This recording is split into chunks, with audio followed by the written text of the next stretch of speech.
Nós podemos já, sem nenhuma sombra de dúvida, Fabíola, classificar o cenário da segurança pública na Bahia como um cenário de crise. Dias atrás foi assassinada lá barbaramente uma líder quilombola, que mereceu até menção do presidente Lula. Agora, essa chacina, recentemente, indicadores da polícia mostravam que houve uma matança policial que chegou às 3 dezenas de pessoas passadas nas armas ali pela polícia, e os responsáveis pelo governo estadual, eles não reconhecem o problema. Essa acho que é a principal dificuldade que a Bahia enfrenta hoje, porque a primeira providência para enfrentar um problema é você reconhecer a existência do problema, né? Dias atrás, o ministro da Casa Civil, que foi governador da Bahia, o Rui Costa, ele reagiu de forma muito negativa a um levantamento que foi feito sobre a violência policial na Bahia. Diz que eh, não reconhecia lá atrás, não reconhece agora, o ONG que faz publicação sobre questão de segurança, porque ele diz que os dados comparam melancia com abacaxi, comparam estados brasileiros que encontram corpos boiando, isso é a expressão, as palavras dele, né? Encontram corpos boiando com perfuração no crânio, no peito, e dizem que vão investigar aquelas mortes, e não classificam como óbito. E aí diz que na Bahia é diferente, que é, a estatística é elaborada de outra maneira, então não dá para comparar uma coisa com a outra. Isso é, na prática, Fabiola, um terraplanismo da parte do Rui Costa, um terraplanismo na segurança. Essa ONG a que ele se refere é o Fórum Brasileiro, que é respeitadíssimo, que elabora o Anuário Brasileiro de Segurança Pública, que é hoje o principal compêndio nessa área. Não há coisa mais completa nessa matéria do que esse anuário do Fórum Brasileiro. E eles não levam em conta só estatísticas estaduais, levam em conta também estatísticas do SUS, que também captam esse aumento de violência. Então, se o ex-governador do PT, e o PT continua no governo da Bahia, se ele não reconhece a existência do problema, dificilmente o Estado resolverá o problema, né? E o que nós estamos verificando aí é isso, é uma crescente violência, um avanço do crime organizado na Bahia. A abordagem, neste caso, não foi diferente do que ocorre em outros casos. Prenderam um, mataram dois, a polícia matou mais do que prendeu. Então, realmente estamos diante de um cenário de crise, Fabio. E o primeiro passo para resolver essa crise é reconhecer a existência do problema. Isso não foi feito ainda pelo governo estadual.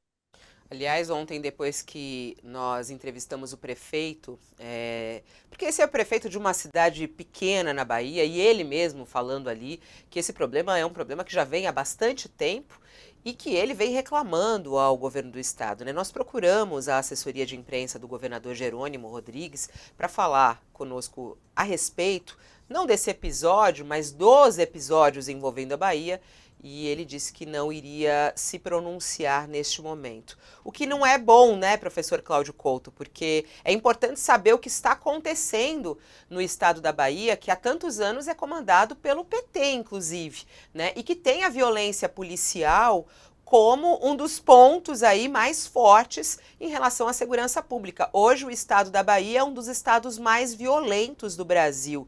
Esse episódio de ontem é horroroso, são duas famílias que foram mortas, foram queimadas depois. As casas. E a gente ouviu o prefeito falando ontem, ele falava sobre os sinais de tortura que foram encontrados nessas vítimas, né? Não se sabe o motivo. E ele fala sobre a guerra de facções, que é algo crescente no Estado. E diz que não tem atitudes claras, objetivas e de segurança para os moradores do Estado. Como é que o senhor analisa esse caso da Bahia, professor Cláudio Couto? Acho que primeiro, tudo que o Josias colocou, Fabiola, é irretocável. Acho que a questão passa realmente toda por esses pontos que ele indicou. Bom lembrar que não só esse mês que passou, que foi o número até lembrado pelo Josias, a gente teve mais de 30 mortes causadas pela polícia, mas o estado da Bahia, no ano 2022, de novo, segundo o Anuário Brasileiro de Segurança Pública, do Fórum Brasileiro de Segurança Pública, ele é o estado que mais matou, no caso das mortes policiais, né, o estado em que houve mais mortes causadas pela polícia no ano passado, 1464. Mais do que o Rio de Janeiro, inclusive, que é o estado que costumava aí pontificar nessa área. Né? Em números relativos, né, na proporção da população, só perde para o Amapá. E ainda assim é também o estado com o maior número de assassinatos, em geral, excluindo-se aí aqueles da polícia. Ou seja, essa polícia letal, essa polícia que mata a rodo, né, que sempre vai encontrar uma desculpa para matar alguém, é uma polícia que não está resolvendo o problema de segurança pública na Bahia, muito pelo contrário, é um problema que só se agrava, e ele é agravado também pelos números do que a polícia proporciona. E a disposição a fugir da conversa, a tentar atacar o mensageiro pela mensagem, que é o que o ex-governador Rui Costa faz, que é o que o atual governador Jerônimo faz quando ele silencia diante desse tipo de assunto, ou pior ainda, para a gente voltar um tempo atrás, logo que saiu o anuário, quando aponta que todos os que morreram é porque eram bandidos. Usou uma expressão nessa linha. É algo impensável quando se pensa um governo que supostamente seria um governo progressista, um governo que justamente zela pelos direitos humanos. Está faltando inteligência, está sobrando truculência no caso da política de segurança baiana. E ao faltar inteligência e sobrar truculência, os resultados são os piores possíveis. Há guerra de facções, claro, como há em vários outros estados. A gente tem visto, sobretudo naqueles estados que têm servido de cabeça de ponte para o comércio de drogas, né, para encaminhar drogas para fora do país, há uma disputa territorial, tem havido realmente um aumento da violência. Agora, o caso baiano se destaca nesse cenário. E ao se destacar nesse cenário, considerando aí que a gente está indo para 20 anos de governo do mesmo partido, é preciso que haja uma cobrança mais clara. Né? E é preciso que se deixe de recorrer a sofismas, né? Atacar quem faz o levantamento dos dados, que está nada mais do que cumprindo sua obrigação, né? E esclarecendo a sociedade sobre isso. Tem realmente faltado inteligência e, portanto, competência, e eu diria até mais, tem faltado até decência aos governos baianos recentes, no sentido de atacar esse problema, em vez de atacar quem, na realidade, tem revelado a existência do problema. É exatamente isso aqui, ó. Tem o Jean comentando também no nosso chat, falando sobre a truculência, a falta de inteligência, e que acaba sendo assim, né? E é preciso olhar para a Bahia. E tem gente que fica um pouco bravo aqui das críticas que são feitas ao governo da Bahia.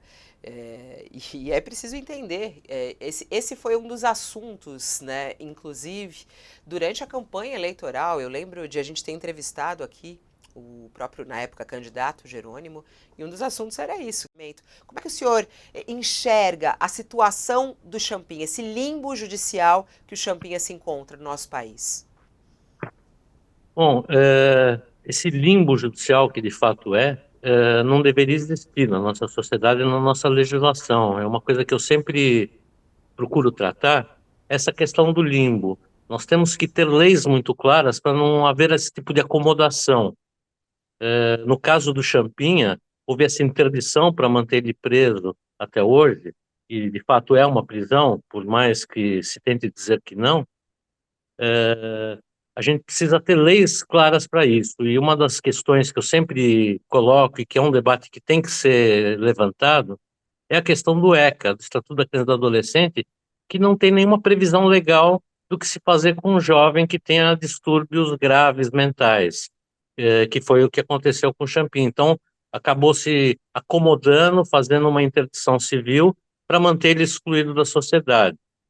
Agora, isso não é uma coisa clara na nossa lei. Isso é muito importante, que a gente não tenha leis que permitam aos legisladores decidirem conforme o seu humor, e sim ter clareza. As pessoas irem presas e saberem quando vão sair, seja numa internação na Fundação Casa ou num presídio. Ari, então, o senhor tentou, de alguma forma, como vereador, ou como naquele primeiro momento em que o senhor estava mais envolvido com a política, o senhor tentou que essa lei fosse mudada, né? E o senhor me comentou também que criticou muito como que a extrema-direita, alguns políticos se apropriaram da história do senhor para tentar pautar o tema da redução da maioridade penal, da prisão perpétua e da pena de morte. Como é que é a sua visão sobre essa situação, essa cooptação do discurso e da sua própria história? Veja, eu acho gravíssimo quando a gente tem tentativas, especialmente isso ocorre na direita, no calor do debate, no calor das emoções, se tomar decisões apressadas e muitas vezes equivocadas. A redução da idade penal, para mim, claramente é uma decisão extremamente equivocada, e não sou eu que estou dizendo, é a experiência mundial que comprova isso. Inúmeros países fizeram a redução e voltaram atrás, porque não é uma medida inteligente, não é uma medida que vai trazer qualquer tipo de solução, e especialmente no nosso país, onde a gente tem um sistema prisional absurdo, a gente tem masmorras, não tem presídios, onde as pessoas não têm nenhuma condição de recuperação e ressocialização, de um dia voltar realmente à sociedade.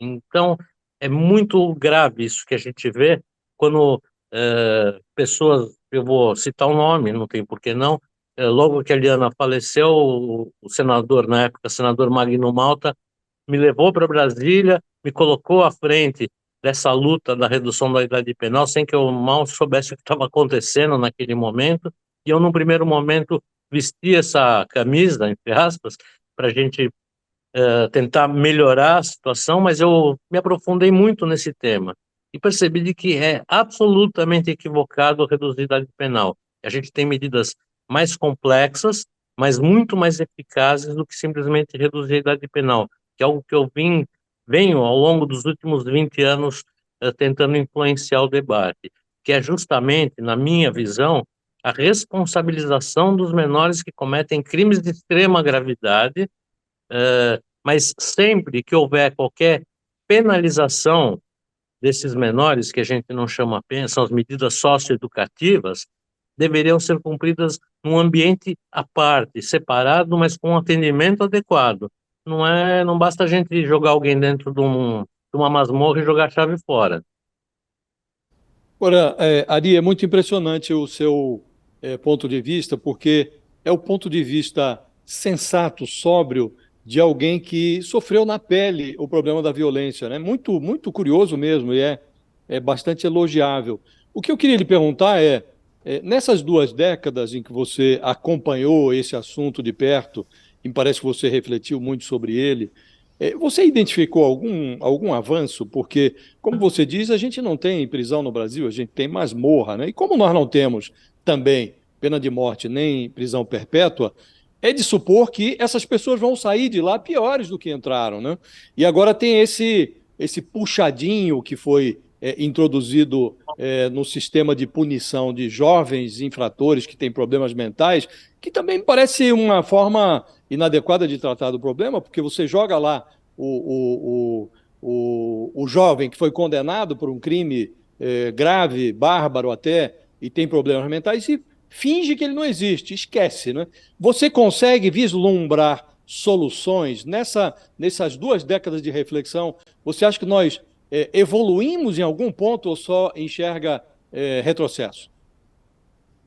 Olha, Josias, infelizmente, eu tenho que dizer que eu só enxergo retrocessos. Eu passei os últimos 20 anos, não só, mas fazendo parte dessa luta, e eu vejo simplesmente retrocessos, especialmente nos últimos anos aí de governo Bolsonaro, onde essa direita se apossa desse discurso odioso, revanchista, procurando simplesmente jogar as chaves das masmorras no lixo. E eu sempre digo, assim, canso de dizer, de que todo mundo vai preso e um dia vai voltar para a sociedade. Essa é a nossa legislação, o máximo é 30 anos, isso para maiores de idade. Então, a gente tem que ter a clareza de que essa pessoa que vai sair um dia do sistema prisional vai voltar para a sociedade e vai devolver para essa sociedade tudo o que recebeu. Ou seja, se foi tratado como um animal, como é o caso que a gente cansa de ver nos presídios, com superlotações e todo tipo de atrocidade, é exatamente esse ser que vai voltar para a sociedade. A sociedade está preparada para receber pessoas nessas condições? Eu acho que nenhuma sociedade está preparada para isso. Então é chegada a hora de a gente pensar com seriedade, com humanidade, o sistema prisional. Isso é uma estupidez achar que a gente pode simplesmente ser revanchistas e se encher de ódio na hora de impor uma pena apenas para satisfazer o nosso ódio interno e não buscar uma sociedade minimamente mais justa. Agora, para isso, a gente precisaria passar por uma profunda revisão do sistema prisional brasileiro, que é uma coisa indecente. Um parlamentar que, de certa maneira, financiou esses quartéis aí, esses acampamentos, que financiou a ida ao 8 de janeiro, deve ser punido? O parlamentar deve estar chateado, né? Porque ele pediu para ser preso, a polícia foi lá e não o prendeu, né? Então, deve estar meio desapontado com o não atendimento do seu pedido. Veja, Fabíola, a gente está falando de um réu confesso, né? É alguém que, até pela crença, né, de que passaria impune, de que sairia vitorioso desse tipo de situação, falou isso que falou. Mais ou menos como o mentor dele, o ex-presidente Jair Bolsonaro, que nesses dias disse que mandou mesmo lá uma mensagem para o empresário, aliás, Maier Nigri, né, uma mensagem para difundir desinformação, né, para poder produzir mais desconfiança do processo eleitoral brasileiro com base em mentiras, com base em falácias. E a mesma coisa, de certa forma, fez esse deputado. Né? Declarou que sim, apoiou o acampamento golpista, financiou o acampamento golpista, participou de acampamento golpista, em outras palavras, pediu um golpe de Estado, né? E ajudou que um golpe de Estado fosse pedido. Eu acho que, na realidade, diante de uma confissão, que, veja, depois ele tentou vir a público, posteriormente, dar uma consertada naquilo que falou, porque percebeu que a água havia entornado, né? E aí não era tão fácil assim, pura e simplesmente bancar o machão, como ele fez no plenário da Assembleia Legislativa de Goiás. Mas eu acho que a gente já tem, mais do que além das evidências materiais, uma evidência que é a própria confissão dele. Então, espero que ao longo do processo, não havia razão para ele ser preso agora, já que ele, não, imagino, não esteja destruindo prova, ameaçando testemunha, tentando se evadir do país. Portanto, não há motivos para uma prisão preventiva, mas que ele deva ser arrolado como réu, que deva ser julgado, ter direito à sua defesa e, comprovando-se tudo isso que ele próprio diz que fez, seja sentenciado por tentativa de golpe de Estado. Lembrança aqui de alguém da nossa audiência, a Célia, e essa é interessante porque o Josias já falou sobre isso também. A demora para fazer uma busca e apreensão num caso como esse, que já foi tempo de você destruir muitas provas, né, Josias? A gente está em agosto. E muito dessa articulação foi no começo do ano ou até antes da virada, né? A gente tem muitos casos ali de investigação que focam logo após o período das eleições de outubro do ano passado. E aí a demora dessa busca e apreensão e até chegar às provas. Nesse caso desse deputado, as provas continuam sendo feitas por ele mesmo também, né? Como disse o Cláudio Couto, um réu confesso, mais ou menos. É isso, Josias?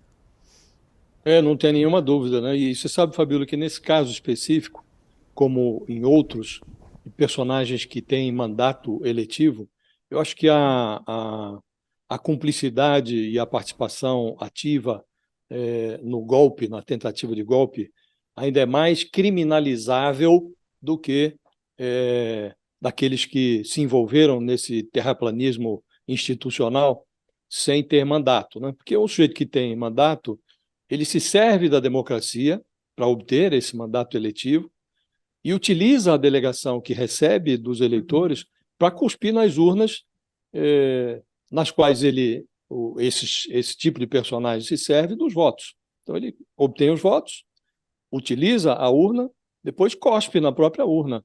É um patriota seletivo, né? Ironicamente, esse sujeito, que é um terrorista da lógica, porque o sujeito que participa de uma eleição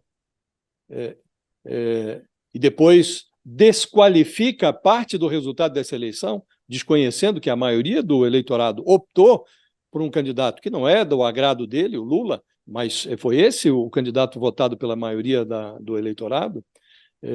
Então, é um terrorista da lógica, né? Agora, a ironia suprema, Fabíola, é que o partido desse sujeito, União Brasil, está perfeitamente integrado já ao governo Lula, controla 3 ministérios na esplanada, abocanhou um sem número de cargos de segundo escalão, está nos primeiros lugares da fila das emendas do orçamento secreto, que agora virou semi-secreto, está ali submetido aos ministérios, mas ainda com a liberação determinada pelos parlamentares.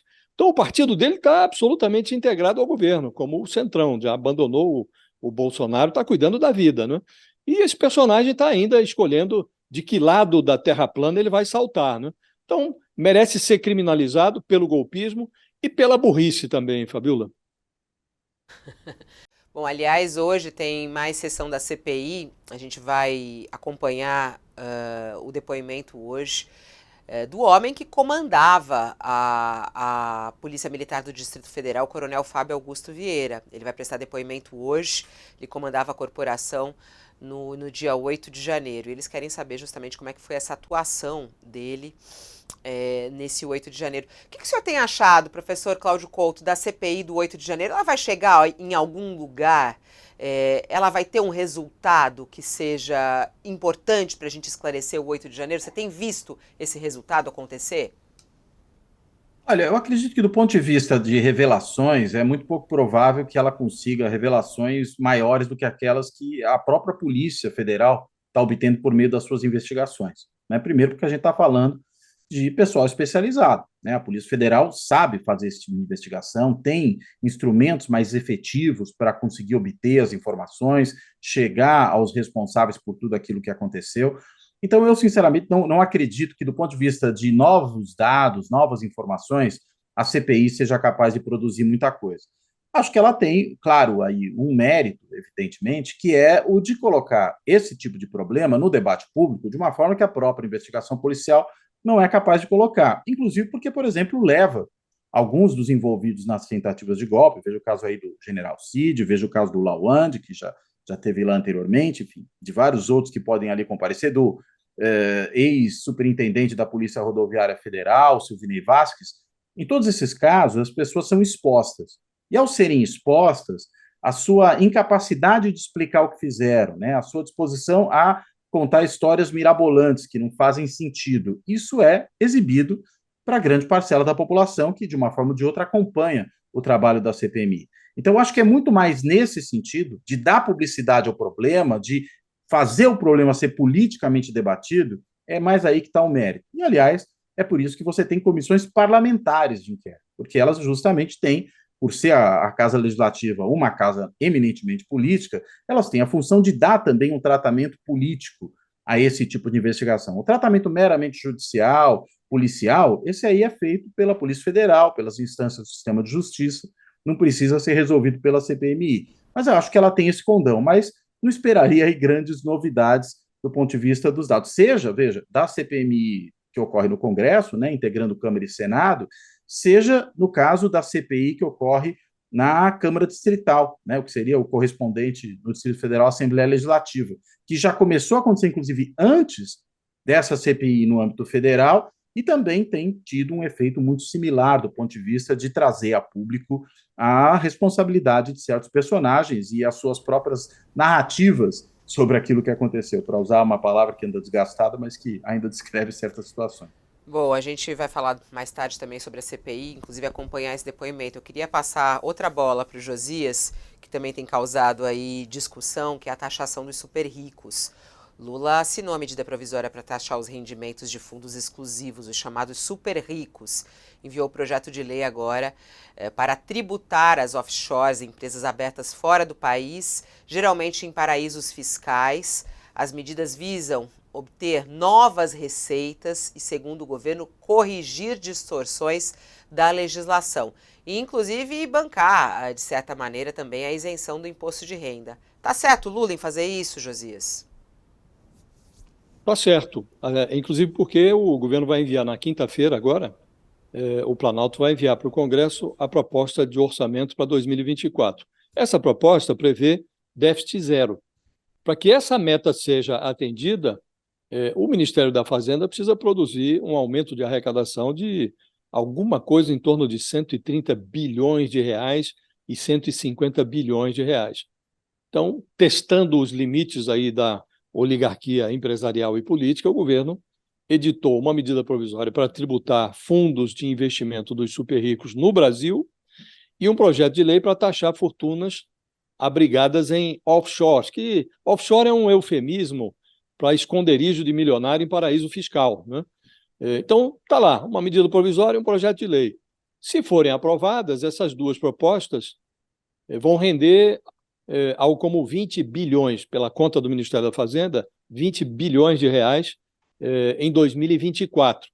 Isso é só uma ínfima parte do que o governo precisa. Essas providências, Fabíola, elas são, além de justas, são necessárias. No Brasil, pobre e remediado é mordido pela inflação ali no imposto de renda retido na fonte. Ou a inflação leva, ou o governo leva pela retenção do imposto de renda na fonte. A Receita Federal come cotas dos fundos de investimento da classe média. Num cenário assim, em que pobres, remediados já são taxados, a classe média também paga imposto nos seus... quem consegue poupar alguma coisa, investe, paga imposto. Num cenário assim, os super ricos subtributados constituem um super escárnio. É preciso que essa gente pague imposto. Mas a aprovação não é coisa simples. O governo Temer tentou cobrar imposto dos fundos exclusivos de milionários no Brasil, não conseguiu. A gestão Bolsonaro fez ali uma encenação para taxar as offshores, inclusive o Paulo Guedes tem dinheiro guardado em paraíso fiscal, em offshore, e isso tudo deu em nada, era mera encenação. Então, até aqui, Fabíola, Brasília estava brincando de amarelinha, que é aquele jogo infantil que consiste em ficar pulando numa perna só, em casas numeradas de 1 a 10 no chão, ali, riscadas em quadrados no chão, e o último quadrado é o céu. Para o Lula, o céu era a substituição do teto de gastos por uma nova regra fiscal que devolvesse ao governo alguma capacidade de investir. E o céu do Centrão eram os cargos, as emendas. Esse jogo mudou. Foi aprovado o tal marco fiscal e chegou a hora de elevar a arrecadação tributária do governo. Vai começar a fase da taxação dos super ricos e já começou, Fabíola, o esconde-esconde.